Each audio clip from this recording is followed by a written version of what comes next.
Welcome, everybody, to the Stone Down Sports Podcast. My name is Matt. Really happy to be here with you tonight, but apparently not as happy as Ramey is there, judging by the look on his face. We're here to put a bow on Week 16, fantasy football semifinal week. A good portion of you who had George Pickens, I imagine you had him on the bench. I will count myself among that group, and I am going home to, retool and rebuild for next year. Before we jump into all of that, I do want to say thank you to everybody who comes and hangs out with us and hangs out in the chat. We really appreciate it, and we couldn't do this without you.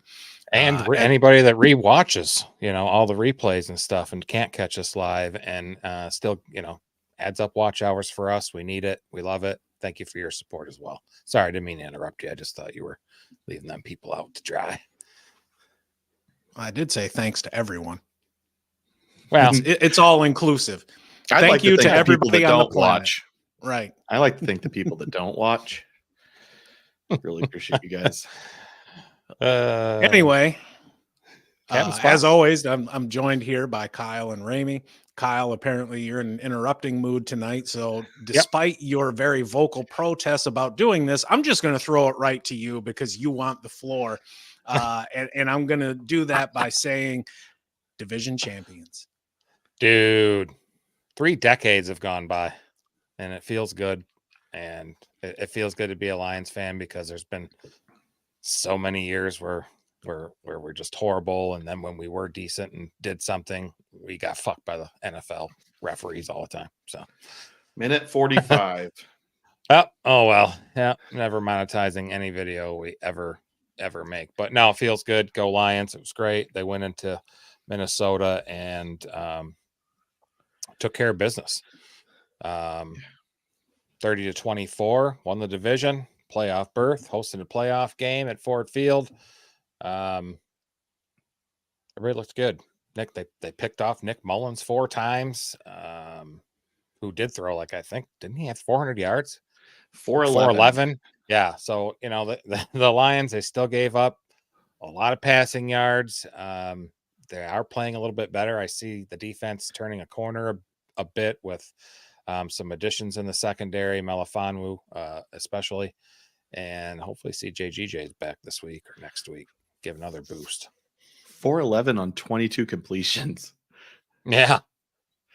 So he was throwing the ball down the field. But he was right into Lions defenders. He got sacked 4 times. The Lions had 4 sacks. That was awesome. Jefferson, of course, was Justin Jefferson. 10 targets, 6, 141, and a touchdown. KJ Osborn had 7 targets because Hawkinson, the news came out this afternoon that he tore his ACL and his MCL. And Jordan Addison went out as well. I think he's week to week, the coach said. So, Captain Spock. He led the league in points and finished first. The douchebag in 4th place sent me messages talking smack before the playoff game. My Laporta only scored 3.3 and A-Chain 5. Yeah. He still kicked the living shit out of him by 65 points. So I replied to him, sorry about the castration, pal. Don't forget to take your pain pills and hit the opium pipe. The copium pipe. I love it. Very nice. Congrats, Captain. Congrats. Flags fly forever, good. Brother. It's always good to talk shit back to your league mates. Always good stuff. What up, Dwayne? Dewan. Do you remember when I said Lions for Super Bowl? Yeah. We do remember that. I still hope that happens. A defense is just not good enough, I don't think, to go to the Super Bowl. I will be realistic. But hey, you get hot, you never know. You never know. They can, if they score 40 points every game and give up 30, then so be it. But especially with all the teams around you losing, you're better and better shot of having home field for the playoffs. Yep.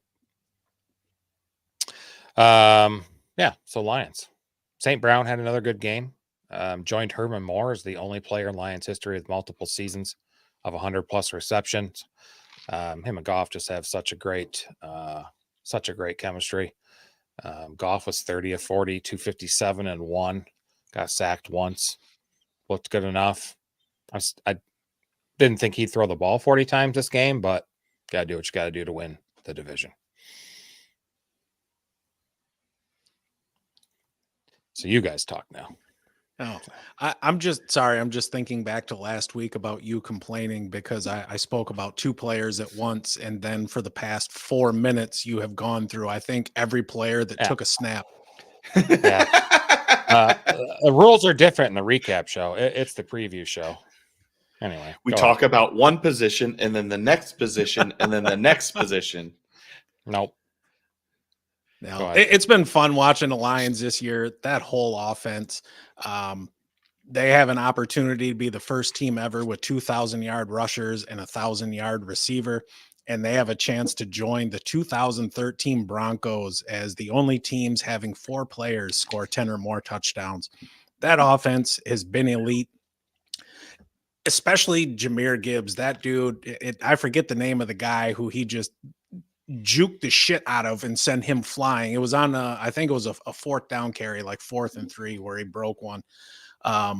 It was fantastic. And just for, so much shit that Holmes took for drafting him. Oh, it's a reach. This is stupid, blah, blah, blah. That has paid off in spades. I mean, you're talking about a dude who is, where is he at? He's the running back 6 on the season in PPR. And you got to think back to the beginning of the year. It took him a minute to get rolling. But he really took off really after he come back from injury in week 7. Since then, he's just been a monster. He had 2 more touchdowns. It was fantastic. It was his 6th top 5 finish. Nice. Yeah. He's wide receiver 6 and still 150 points behind CNC. Jesus. Running back. Well, still. Yeah, that's true. Running back. It's a good one. Yeah. Yeah. So were you guys nervous on that last drive when what was it, 3rd and 27? Jefferson goes up, gets that ball, and looks like they're going to come down and score a touchdown and win by 1, but then you guys picked them off. Nick Mullens threw his 4th interception, sealed the division, sealed the game. Now you guys can just worry about playoff positioning for the next couple of weeks. Rest guys that are a little banged up and hope. I mean, it's all right out in front of you. You got the Cowboys this Saturday night, and that would put you solidly in the 2 spot if you guys win that game.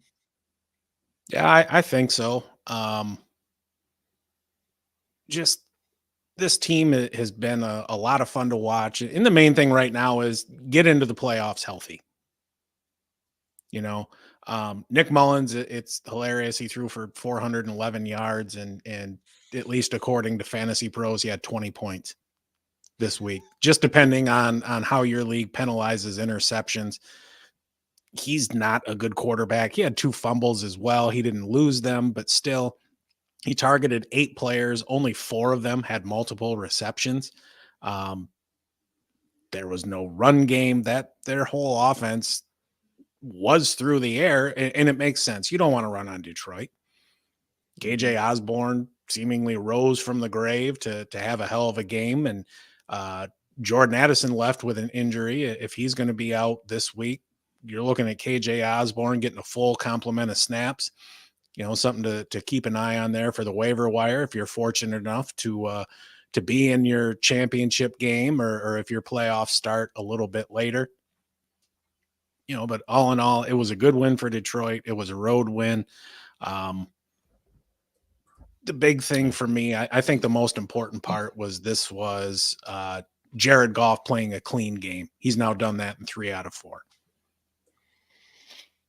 Yeah, it looks like he's kind of righted the ship. We were talking a couple weeks ago how he was seeing ghosts and hearing footsteps and really playing like it. Didn't play very well for a few weeks there, and he seems to have gotten things right. And I mean, he went out and he balled out. They even though he threw for 40 times, they were extremely balanced. They ran 36 times and still, I mean, that's a lot of plays for an NFL game.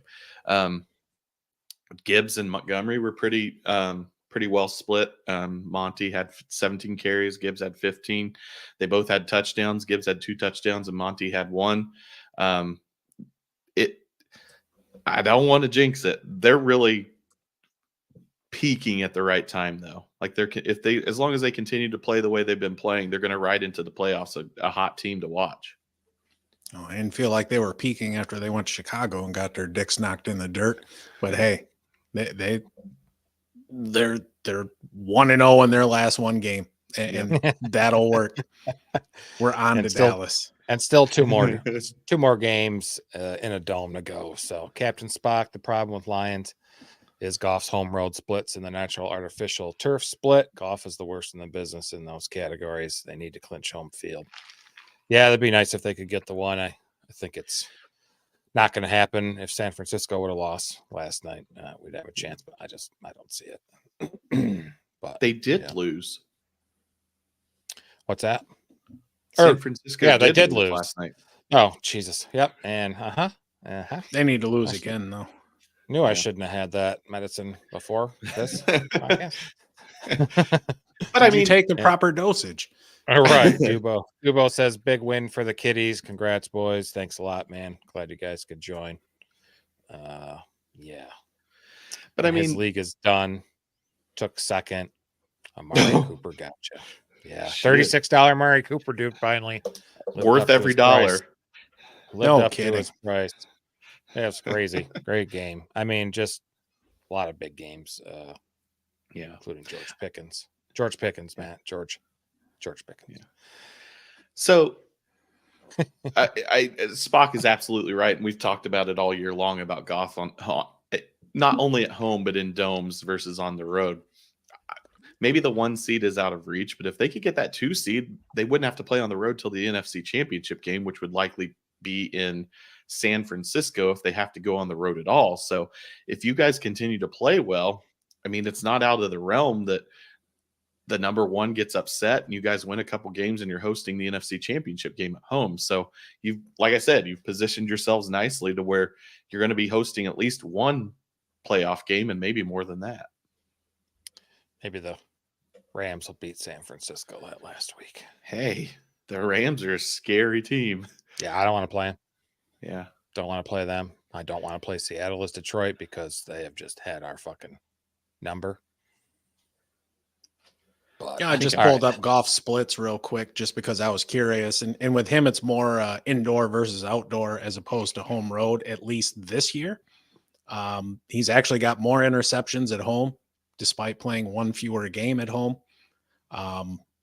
Passing yards, he's got more yards passing, but again, he's got that extra game on the road. He's completing about 5% fewer of his passes, 69 to 65, but still it's better than it's been in years past. Just keep his ass indoors. I ain't really trying to fuck with, going to Philly in January or something like that. San Fran, I'd rather do that and just kind of hope for the best. But ideally, it would be at home. Yeah. But you're absolutely right, Captain Spock, as usual. Yeah. Goff had a decent game there in Tampa Bay, where he actually had to kind of take over the game because we couldn't run the damn ball. And maybe that was more Tampa Bay's pass funnel defense this year that more than Goff. But I'm just looking to see what they can do. And the offensive line's healthy and they're together and they've been together a few games. And some of them games where Goff was under pressure and running for his life was once the backups are in. It's the year of the cat. Go Lions. Oh, yeah. Oh, all right. Yes. Me Next out. game. Last night's game. Shocker. Wow. Who won that game? Yeah. 49ers got fucking embarrassed. Like, that was a pretty embarrassing game for them. Was a third time since the AFL NFL merger in the, 1970, 71? I think it was 70. That each team atop the conference met in December or later. And Lamar, he's the MVP favorite now. I think I saw today. I looked up minus 170 or something like that. He wins games, man. He wins them at home. He wins them away. He runs at home or away. Good weather or bad weather. It's damn good. Damn good. Yeah. Yeah, I don't know if the 49ers got embarrassed as much as Brock Purdy got exposed a little bit. He threw 4 picks, did not look good at all. Kind of from the get-go, trying to force that first touchdown pass into Debo and Kyle Hamilton stepping in front of it. Just didn't look like he was ready to play. And I don't know if it was the pressure of being the MVP favorite or having the eyes on him on Monday Night Football, the only game that was going, but he shit the bed last night. He was 18 of 32 for 255, no touchdowns, ended up getting replaced by Sam Darnold when the game was out of hand. Sam Darnold actually came in and kind of played good. Got the score somewhat respectable, but just the turnovers are what killed them. And I still think that the 49ers are probably the top team in the NFC. They just had a bad game, mostly because of how Purdy played. They started off really well. I mean, he had a really nice pass to Kittle. Things were chugging along, and he just forced that one pass in there, and it all kind of seemed to turn on that. I know they got the safety after that turnover, but he just didn't play well, and it'll be this first kind of real challenge for Purdy, seeing how he responds to this. He's got 2 games left. They go to Washington this coming week, so it should be a little bit of a get right game. But it'll be interesting to see how he bounces back and see if they can get things right before the playoffs. Yeah, they got to do something, and going against this Ravens defense, which is incredibly well coached, and going up against Cleveland's defense, which again is incredibly well coached. Those are the teams that have given Brock Purdy problems this year.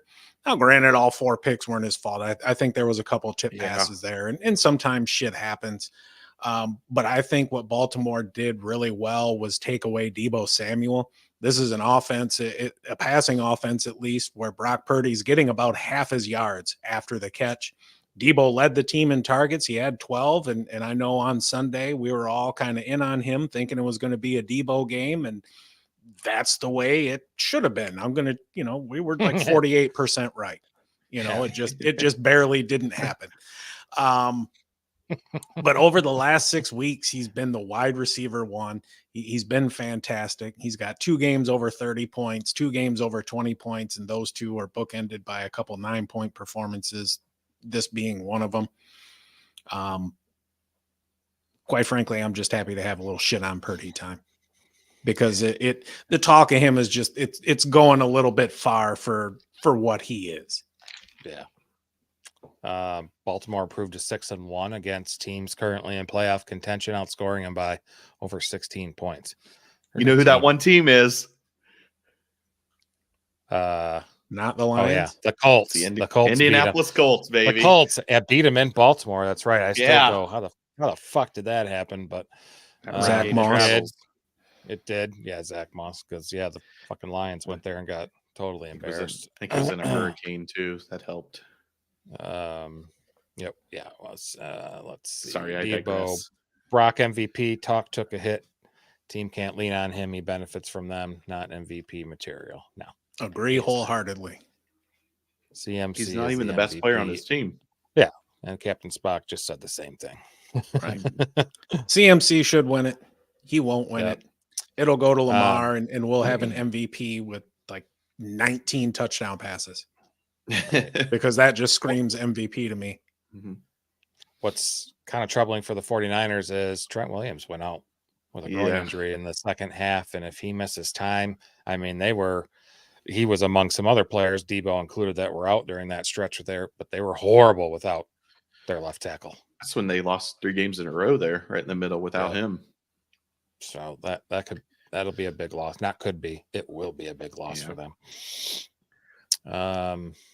CMC had 14 carries for 103 yards and a touchdown. He had 6 more receptions for 28 yards. When the game was out of hand in the second half, I was kind of shocked watching how much they were using him. Granted, it was out of hand, but they were still trying to get back into it. But he's historically been prone to injuries, and it really made me nervous watching that game and seeing how often he was getting the ball in a game that they probably weren't going to win, and just thinking, man, if he gets hurt, their playoff hopes are shot. Not playoff hopes, but a deep playoff run is pretty much shot. Yeah.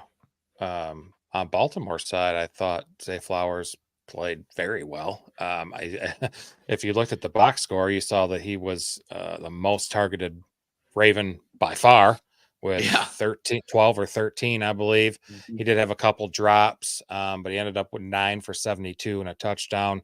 Also converted 5 first downs.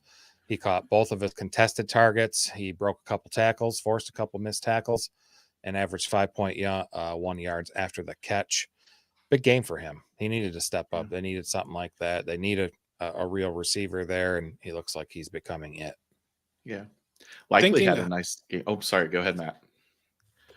Thinking ahead to next year, talking about Zay Flowers, where are you drafting him next year?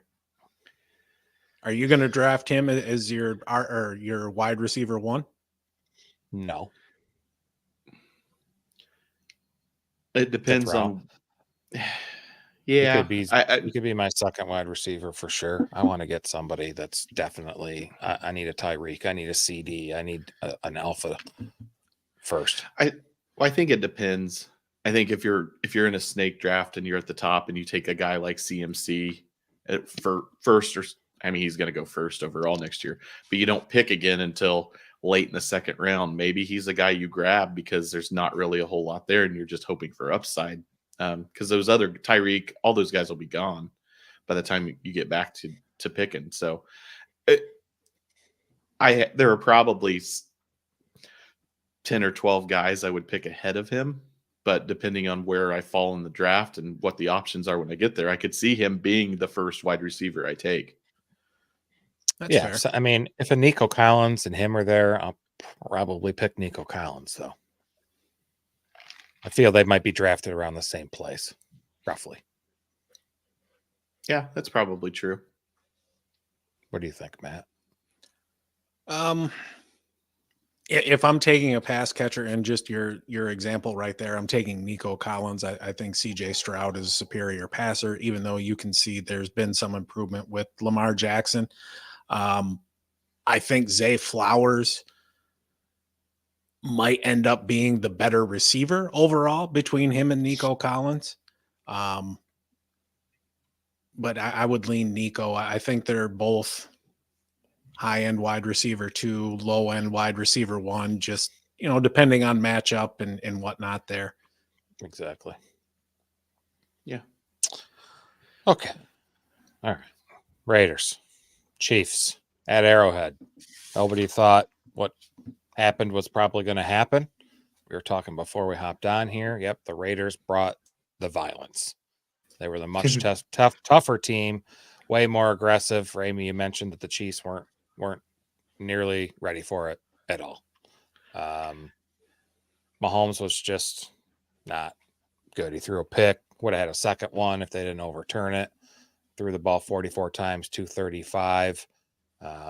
Had his lowest single graded game in PFF, not just in this season, but in his whole 7-year career.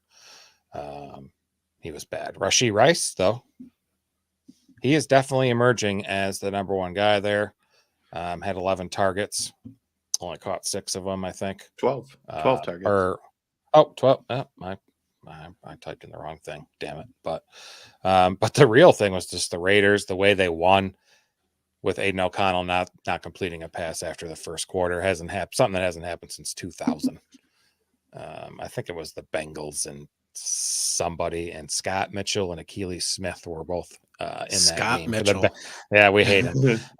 We really fucking hate him. And they combined they just suck. I think Achilles Smith got hurt. Scott Mitchell came in, or maybe I think he hates you too. He hates Barry Sanders. Yeah. Kyle used to look like Scott Mitchell. Former life. But did you used to be Scott Mitchell? Yeah. I really hope Antonio Pierce gets a real fucking shot, not Rooney Rule shot at coaching this Raiders team. What they had, Bisaccia a couple of years ago, who did an awesome freaking job, and they didn't give it to him. And look what happened again. I think you give it to that guy. He's looking good. The players respond to him. They're playing well for him, and they're still in the playoff hunt technically. So. Twat Mitchell, Captain Spot calls him. I fucking wholeheartedly agree. Love it. And he had that career year with the Dolphins, and then Lions signed him as a free agent for, I think, one of the biggest contracts at the time. And fuck him. So I think what yesterday showed is how important Isaiah Pacheco is to the Chiefs offense. Jerick McKinnon was out with an injury. Pacheco didn't play particularly well. He left with an injury too. So they had to rely on CEH, and he looks like a shell of his former self from a couple of years ago. Mahomes actually led the team in rushing, which is not a good thing. It's good when you can rely on his legs, but if he's the leading rusher on the team, that's a problem. I also think that this offense isn't built for him to to throw 44 times. A lot of it was out of necessity just because they were coming from behind the entire game, but the Chiefs offense has changed because of the talent on the field, and injuries are really starting to pile up on them. And we talked about it before we got on here. I kind of just said it for argument's sake, whether it's Matt Nagy and his influence on the offense or just the lack of talent. But I think it's more the injuries, and just Mahomes seems uncomfortable back there. I don't know if it's because he doesn't have that rapport or if it's because Kelsey's starting to kind of show signs of age, but he doesn't do a lot of rhythm throws like he used to. He looks to run almost as soon as he gets out of his first or second read. And it's concerning moving forward. That defense is good, but the offense just seems so out of sync at the wrong time of the year. That's true. And you were talking about the 44 attempts that only produced 235 yards. Yeah. He's the QB 15 over the past month. He's got 5 touchdowns and 5 picks in his last 4 games. He's got 7 of 8 games under 20 points. You say, well, 20 points is a lot. Yeah, but it's Patrick fucking Mahomes. He's getting hit more often than in years past. I think he's been hit 54 times this season. The past couple of years, it's been 55 and 56. So, that number is going to go up, which could speak to some depleted offensive line play.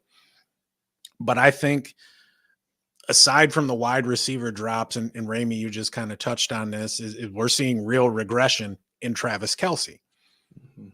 5 for 44 off 7 targets. He's only got 3 games with 10 or more targets this season. The past 3 years, it's been 9 such games, 6 and 6. He's your tight end 10 over the last 4 weeks. He's got 1 touchdown in his last 8 games, which is his longest touchdown dry spell since 2016. Yeah. And I was looking at, all right, is his route participation the same? What's it, what percentage of targets is he getting? And that's essentially flat over the last 4 years, but his ADOT is down almost 3 yards. Yeah. And they're done, they would cover him and double him before, but they're really getting to him now with no other, really nobody else to throw to. Rashee Rice, yeah, looks good. Pacheco wasn't 100%. He did score a touchdown, but they struggled for most of the game, and they continued turning the ball over at crucial fucking moments. And they had those 2 turnovers within 7 seconds, that fumble return for a touchdown. And then, next play, Kelsey, Mahomes throws a pick to Jack Jones, pick 6. God, playing ugly. They are. I think, too, there's an element of, I think the offense is getting a little bit predictable. It's real quick screens, or it's Mahomes giving it a second and a half and he's running for whatever reason. You're getting inconsistent play at running back because Isaiah Pacheco can't stay on the damn field. You've got Jerick McKinnon on IR. And anytime you're running CEH out there, like there was a reason they drafted Isaiah Pacheco after taking CEH in the first round. Like he ain't it. No. I wonder if they put Sky Moore on IR just to hide his ass and just say, like, no, we don't want you anywhere near the field. Yeah. The Raiders got lucky to even win this game. If you look at the stats, it was they had like 7 less first downs than Kansas City, over 100 total yards less than Kansas City. Again, some of that was because Kansas City was trying to claw back, but congrats to the Raiders, man. They're a completely different team than they were a month or 2 ago. Yeah, I mean, Zamir White had 22 carries for 145 yards. Like they physically dominated the Chiefs. A lot of those yards were on that one big ass play at the end where they kind of sealed it, but Still a lot. Still looked good. Filled in for Josh Jacobs and looked good for sure. Is he RB9 the past couple of weeks? 214 yards. Fucking But hey. So one more thing I want to touch on with the Chiefs. I wonder because that line, their offensive line is not playing well. They completely revamped it almost 2 years ago, and they looked really good after doing so last year. They won the Super Bowl. So I wonder how much of it is of not. I think Kelsey is regressing because of his age, and there's not receiver talent there. But I wonder how much of it is defenses can get to Mahomes with 4 without having to add. Without blitzing, and they're able to just drop a ton of guys in coverage because they know that the Chiefs also can't run the ball. Yeah, I don't think there's a silver bullet answer. I think it's a lot of things that just when you're used to a certain level of performance out of the offense, you can only take and subtract so many things before you're going to see a real tangible effect. And those subtractions have happened, and now we're seeing that effect. And with Mahomes' contract, they're not going to be in a position where they can go out and bring in a lot of high dollar free agents, which means they're going to have to draft very, very well if they want to remain competitive, because don't read too much into this statement, but Mahomes is showing he can only take you so far by himself. You've got to give some kind of help. Justin Watson and Richie James are not going to be it. Not at all. All right. Big game on Sunday, America's game of the week. Cowboys-Dolphins went down to Miami. Dolphins got a win against a winning team. First time this year. Yep. Kind of like that. Tua was good. 293 and a touch. Mostert. Jesus. He's at 21. Is he leading the league or is he tied with he's leading? CMC? I think McCaffrey's one behind him. I think CMC tied him last night. Oh, okay. I don't know. Could very happen. Let me check. He got 46 yards. Mostert did put him over 1,000 yards for this first time in his career. First Dolphins rusher in 2016, 1,000-yard rusher. Remember who it was? He was a fantasy king that year. Ronnie Brown? Jay Ajayi. I had him that year too. Didn't win, but I fucking had him that year. But yeah, he looked good. Big concern for Miami was Jalen Waddle went out with a high ankle sprain. Those can be real tricky, especially for wide receivers. He's going to miss some time. They usually average 4 to 6 weeks, but some people come back faster. Of course, you saw Trevor Lawrence come back for one in 24 fucking hours, pretty much. He comes back from everything, though. Yeah. His shoulder's going to probably get magically put together tomorrow or something. He'll probably play this weekend. But CeeDee Lamb looked good as well. At least in the first half, if you're watching the game, they moved him all around. He was everywhere, even in the backfield. Took some carries, and then in the second half, you didn't see him. He was pretty stationary on the outside a lot, and I didn't understand that. Yeah, right until the end of the game. CMC does have 21. He got another one last night, so he tied. Okay. But yeah, I everybody says that the Cowboys can't win the big game, and that's kind of been the narrative on TV all day today. But I don't think that they lost because of Dak. Dak played well. It was the defense that really couldn't get off the field and allow the offense to score any points. Now, granted, that fumbled there on the first drive at the goal line kind of set the tone. But when it counted, the Dolphins adjusted and went from being that high flying, like deep throwing team. Tyreek Hill had a really nice game, 9 for 99. But he was catching a lot of short screen passes and then getting yards after the catch. So it was a different looking Dolphins team that shows that they can adapt based on what the defense is giving them and give you sustained drives that are going to kill the clock and keep the score low. So they can win. I think what they showed coming out of that game is that they can win without scoring 35, 40 points. They can win in a couple of different ways. Yeah, that was I thought Miami would win. The game didn't really play out the way I thought it would, though. Yeah. Looking at Tua specifically, he had a fine game, 293 and a touch. He only has 2 QB1 finishes the last 8 weeks. He's your QB 13 on the season. He's got 6 games with 15 or fewer points this year. And just based on the way the season started, and they're scoring all them points and they hang 70 on Denver, you're thinking, damn, I found a league winner in Tua, and he has just come barreling back to earth. Again, it was a fine game. Nothing spectacular, nothing awful. But just this year, for whatever reason, things have changed there. And it is what it is. At QB 13, he's the borderline start every week. You're just kind of hoping you're getting one of the weeks where he finishes with more than 15 points. Yeah. The first 8 weeks, Tua was averaging 20 fantasy points a game. And now on the year, he's under 17 or just at 17. So definitely went down 17-2. But yeah, he was scoring like 28 a game them first few weeks, but it's nice stuff. What do you think Dallas should do with Tony Pollard? Ramondre Stevenson has been out for 3 weeks, and in that time frame, Ezekiel Elliott is scoring more fantasy points than Tony Pollard is. In New England with that offense. Yes, exactly. with Bailey fucking Zappi under center.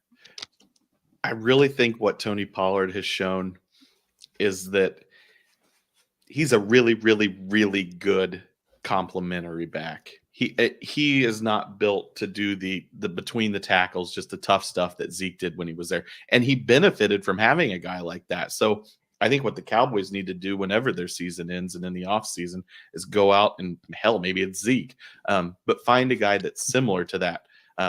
Zach Moss comes to mind, like a guy that's not going to hesitate just running straight downhill so that you can use Pollard out of the backfield with passes and bring him in on third down when things open up a little bit more and tailor to his strengths. Now he's a free agent as well, so who knows what that backfield is going to look like next year. But wherever Pollard is, I think he's shown he's not a lead 3-down back. Yeah. And even if it's somebody cheap and like Deontay Foreman to team him up with, that'd be better than nothing. Because Dowdle's a little guy too. Yeah.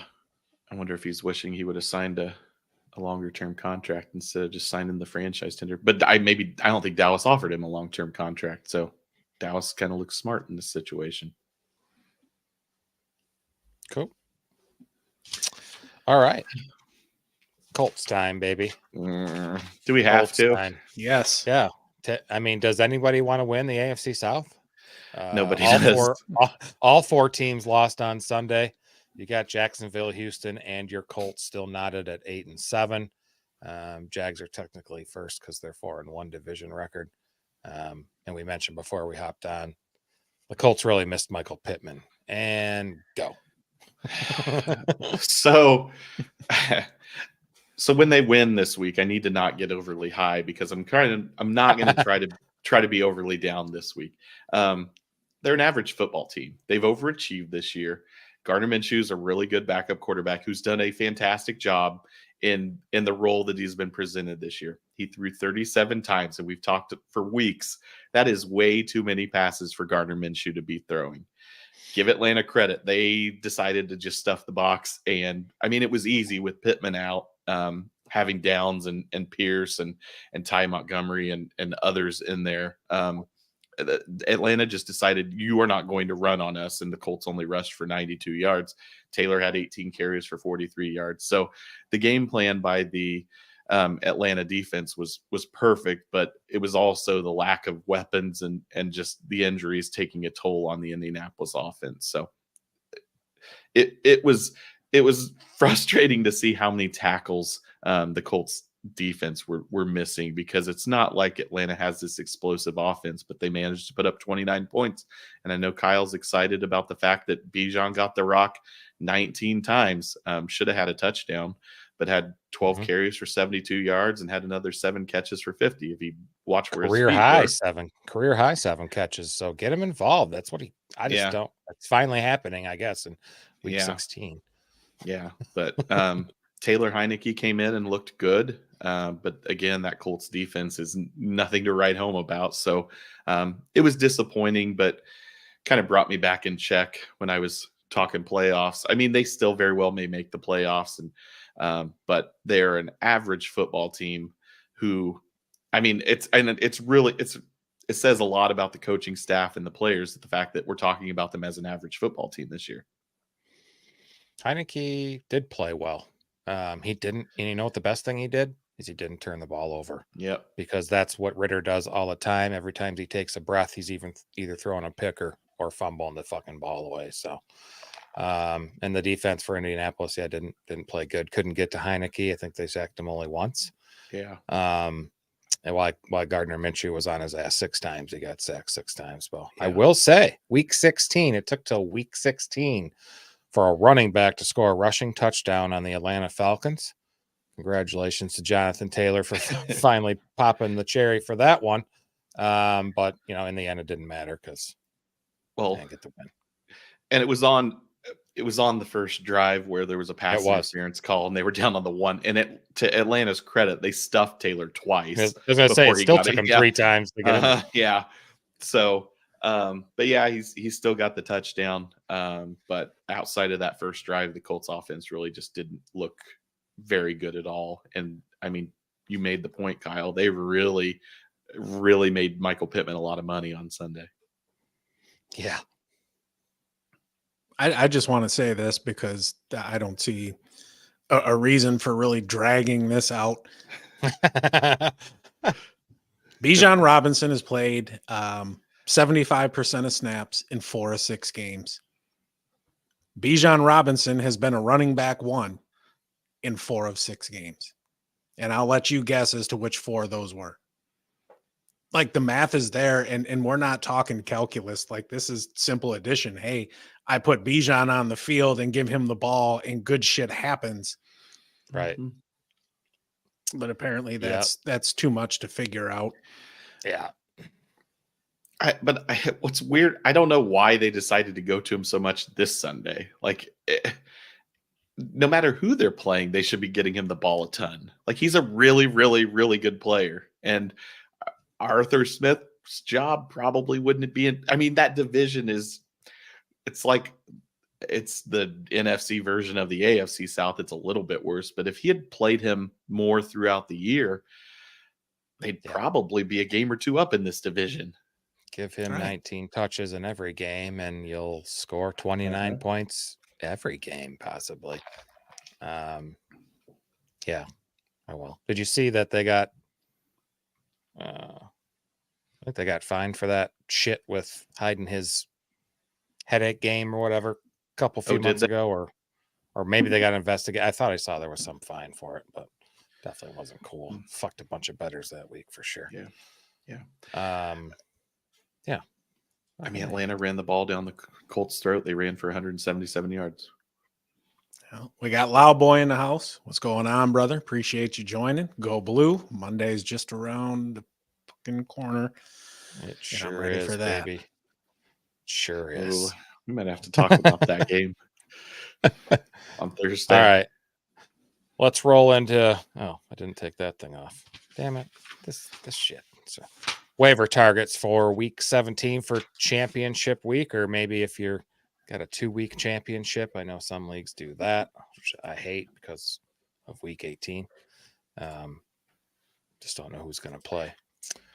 Who's some players you got? There's not a ton out there. A lot of them, I think, are some, guys injured and pick this guy up in case and monitor it. And maybe you start him, maybe you don't, but it's nice to have the depth or the decision. And you're going to tinker and fuck yourself like Matt did and put in Dontavian Wicks instead of George Pickens. Moving along. Dontavian Wicks didn't have a bad game. No, he got hurt. Bitch ass. Got hurt. Anyways, my big one this week is Gerald Everett. He's got 8 targets in 3 straight games going up against the Broncos, who are dead last against the tight end. Tight end's kind of been wasteland this year with injuries and maybe you're a Hawk owner and you just lost him for the foreseeable future. Plug in Gerald Everett because there ain't going to be shit on the waiver wire, especially at this time of year. Yeah. Is CEH a good waiver wire pickup this week with Pacheco might not play? And Yes. I know McKinnon's on IR.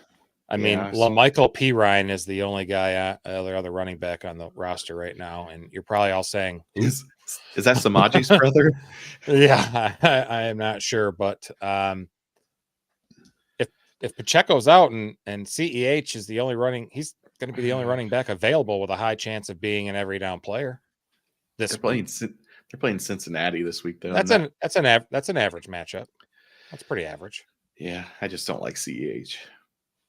But I mean, I don't either. But at the same time, if you find yourself in the position of going to the waiver wire on championship week because you need a running back and you see CEH sitting there, volume man, who presumably is going to get the lion's share of the carries in a tight matchup, like the hell else are you going to do? True. Yeah, because the Josh Jacobs I think is expected back this week, so Zamir White maybe somebody you grab, but so that's not going to be an option probably. Algiers, has led the Falcons in rushing attempts, rushing yards, and rushing effectiveness over the past 2 weeks. He's had 23 carries to Bijan's 19, and Cordero Patterson's actually had 12. Well, now Algiers leads the Falcons in red zone carries. But if you're for volume for fantasy, if you're saying, oh, there's CEH and there's Algiers available for next week, you probably pick CEH just for volume. We talked about it, or Matt, you touched on it. KJ Osborn, he's available in 83% of leagues. So if you got Addison and you want to kind of cover yourself in case he ends up not playing this Sunday, he might be worth it. He had like we talked about, he had 95 yards receiving, and Tyler Mullens has shown that he likes to chuck the ball down the field. So if you're looking for somebody, he would be worth a pickup. Did you say Tyler Mullens? Yeah, I did. That's what I heard. Okay. Too. Yep. Okay. Yep. I was like, I wasn't sure if I heard that or not. So you know what I'm going to say about KJ Osborn? He's the kind of dude that you pick up off waivers to start over a dude like George Pickens, and then you bench George Pickens, and then you lose. Uh-huh. Yep. But if you have to have him, you have to have him. Yeah, definitely monitor the injury situation there in Minnesota with him. Who are they going to stick with? Mullens? I will say in week 8 when they played, Osborn was targeted 10 times, caught 8 passes for 99 yards in a 24-10 victory. Hawkinson's gone, maybe Addison's gone, so you're kind of like number 2 behind Jefferson. Yeah. You are. It sucks for the matchup. That's probably why he's available in so many leagues. Joe Flacco's out there. If you're at this point, though, you probably don't need a quarterback at this point. But if for some reason you do, I mean, he's been lighting the world on fire. So what do we got? We got a comment. Read that shit. Kevin, a.k.a. K Dizzle. What it do, baby? In the finals of my 12-man full PPR. Double flex coming off a 190 in the semis. Go Hurts, Brees, Kamara, CD, Amon-Ra, Laporta, Olive, T. Higgins, Higgy. Cleveland's defense and Butker. Let's get this 1.6K, baby. That's a nice league. Shit. That's a good stuff. K man. Dizzle. Uh-huh. Oh shit, my mind just went blank. He's the one whose team name is Olave Garden that you called cute like 3 months ago.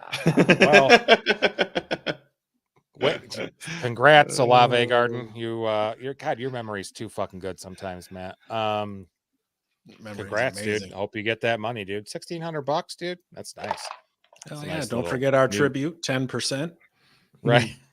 Contact info will be in the description. That's a nice little New Year's present, man. Could be a nice little New Year's present. Hell yeah. Did I have anybody else? Khalil Herbert. Did something finally happen there in the backfield where they figured shit out? He got 20 carries. Wasn't Foreman out though? Was Foreman out? Yeah, believe so. I don't know. I ain't figured out shit. Yeah, maybe. Oh yeah, Foreman was. That's right. He was out for that personal matter. I kept thinking an injury, but I didn't see it. But he had some personal issue. But it's a personnel issue. Yeah, personnel. They do play the Falcons in Week 17, which is not a great matchup, but it's got a decent chance of securing double-digit carries. That's always valuable. Is Romeo Doubs still available in some leagues? I'm still seeing it. 40% rostered on ESPN. All the other everybody else is injured there. Wide receiver room for Green Bay. Yeah. He scored again. He's in top 36 in wide receivers this season, including 5 top 20 finishes. Something to watch. Christian Watson, Jaden Reed, Wicks, and they play Minnesota. Yeah. They play Minnesota, and they'd have allowed the 8th most fantasy points to wide receivers this season. So, he carries good touchdown upside. He's got 8 on the year. So, Uptown touch side. Uptown. Yeah. I think we've talked about Noah Brown a few times on here for waivers. He might be good, especially if Stroud comes back. It'll be risky, but if he gets another 150-yard game, you'll be hopefully getting a championship here. Olave Garden might go down as the best fantasy team in league history. Nice. It might. You're projected for 160. Should I feel good about my Saints guys this week at Tampa Bay? If they're receivers, for sure. Pass catchers. Yeah, that Saints he's defense got Kamara. Or Saints defense. Oh, yeah, that's right. And Olave. I love Olave. I love Olave this week. I do too. I do too. They've been a little bit. Tampa's been a little bit tougher against the run. They've been just awful against the pass. Yeah. But you never know. I mean, Saints get up. Maybe they try and take air out of the ball. Kamara's going to get his touches. He's going to get him out of the backfield. He's going to get looks down in the red zone and in the green zone. Hell yeah, I feel good about him. You're going to go out there and win that ship. I feel good about him because the Bucs offense with Baker's looked good, and that Saints defense has gotten worse as the year's gone on. So I think this could be a little bit of a shootout. You think Baker stays there, gets an extension, or signs an extension? It seems like they're hot on him. He's going to have a couple of options. Yeah, he'll test the open market. Like I said, I'm sad we're not going to see another Marshawn Lattimore, Mike Evans matchup. Those are always fun to watch. They are. They definitely not quite Andre Johnson against Cortland Finnegan, but let's see. All right, we got a couple things to go over here, gentlemen. Which one do we want to do? Got another. We'll do the DFS. We matched up again on Sunday, main slate. And he's got the winner's crown on this week, and I'm going to pay for ale unless I can figure something out here in the last 2 fucking weeks. That ain't going to happen. Well, I need to win and score a bunch of points to get above you in points, and that's not going to happen. Let's face it, folks. Yeah, good luck with that. Let me know how it turns out for you. And then our review here on our picks last week for Aces, Deuces, and Locks. Ramey, after going 0-5 last week, finally trying to keep the average. Finally got that average up a little bit. Everything's coming up, Ramey. I mean, you kind of got a gimme there by picking Tyson Chandler, but whatever, I'll let it pass. But I didn't know we could pick gimmies. I'll pick a gimme. How was he a gimme? Well, because Madison was back, so it was going to be split. I figured, of course, he'd be and Detroit's defense. Yeah, but Madison only carried it like. Yeah. Anyway, I'm just giving you shit, man. I'm giving you shit. But Matt's winning this one 43-34-3 record. Damn straight. And the podcast league, I lost to Drew convincingly. And Brandon, my buddy Brandon, who was hanging out with me for Christmas yesterday for a few hours. We had some Chinese food. God, it was delicious. Lost to our longtime high school buddy, AJ. They got a matchup this week, currently pretty much down the line. We'll see what he does. Yeah, we'll see what happens there with that. He's going to have to figure something out for Hawkinson. Yep. And then who knows if Pacheco will play for AJ. So, yeah, we'll see. Who knows if Pittman will play. Yeah. I bet Pittman will play. Running the replacements out there. It'll be interesting. Yep. Congratulations to you, fellas, there in the final. It's up for grabs is a $50 Fanatics gift card and I believe a podcast shirt and hat. So we get some stuff. We got merch. We got some swag. We're ordering merch. How's that? Right.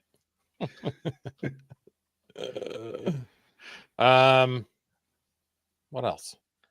Oh, I was looking at some things today about the projected playoff teams right now. 12 of the 14 head coaches are offensive minded. Is that the way it's going in the NFL? I mean, it kind of feels that way the last decade. Is that the way it is? It's an ebb and flow. I think a lot of it depends on personnel. And there's quite a bit too what's available in the assistant coach market. It's true.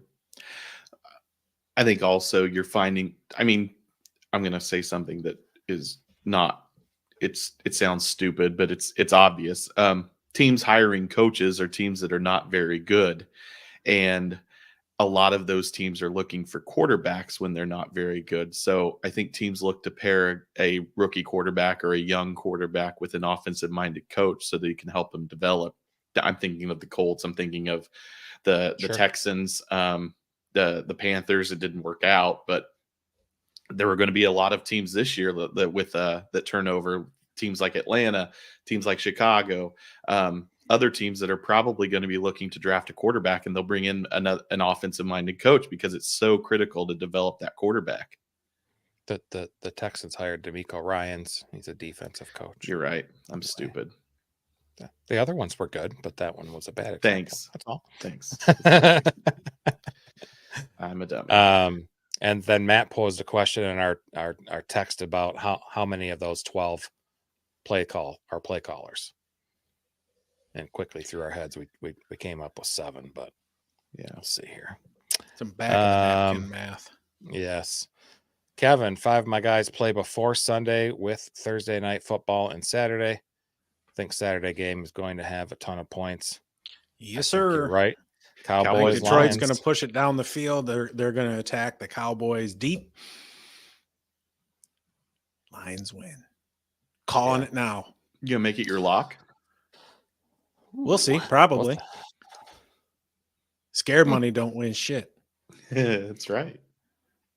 Kevin's got a bet for St. Brown to lead the league in catches. 200 to win 2,400. It's a 4-man race. CD 109, Keenan 108, ARSB at 106, Pittman at 99. Nice. Oh shit! Yeah. Wow. Good luck, Dizzle. It's a nice little bet there. Yeah, it is. Yes, it is. Cool. Yeah, I don't got anything else next season. I don't got anything else unless you guys did. Congrats on anybody that had, Pickens in their lineup, Cooper in their lineup, Breece Hall in their lineup, Flacco, guys. Breece Hall won me the daily fantasy on Sunday. So Evans had a couple touchdowns again. Some guys out there really came through. Speaking of Evans, 13 scores on the season. That's his 5th with at least a dozen. He ties 4 other players that have managed that feat. Marvin Harrison, Randy Moss, Terrell Owens, and Jerry Rice, all in the Hall of Fame. I remember a discussion a month or 2 ago about, is Mike Evans a Hall of Famer? Absolutely. I mean, there's no doubt in my mind. I think I said yes too. I think maybe Ramey posed the question, but I can't fucking remember. But I think we were talking about how he had that thing where he's always had 1,000 yards receiving, but he's like 4 of the years he was barely over. But I think, he's going to play another 5 or 6 years, and if he continues putting up stats, I think he's a Hall of Famer. Agreed. He's a Hall of Famer that I wouldn't say is an all-time great. Yeah. I mean, if he retires today, he's in. Period. Yeah, I think so. Kevin needs Breece to get a ton of dump offs this week because Cleveland's defense is insane. I want them to make a playoff run so bad. Yeah, the Browns are a good team. Joe Flacco revenge game. I was with you until that last statement. Piss on Ohio and everything. And Kevin agrees. Mike Evans is a no No doubt, first ballot Hall of Famer. I agree, man. I agree. I don't got anything else. Somebody take us out. I'm good. Okay. We'll be back on Thursday evening at 7 o'clock to talk about Week 17. We'll preview a few games and answer any fantasy questions you guys have. Really appreciate all the support. Be sure to like, follow, and subscribe if you haven't already, and check out our website at www.stoneonsportspodcast.com. Hope everybody has a nice evening. We'll see you on Thursday. See you, folks.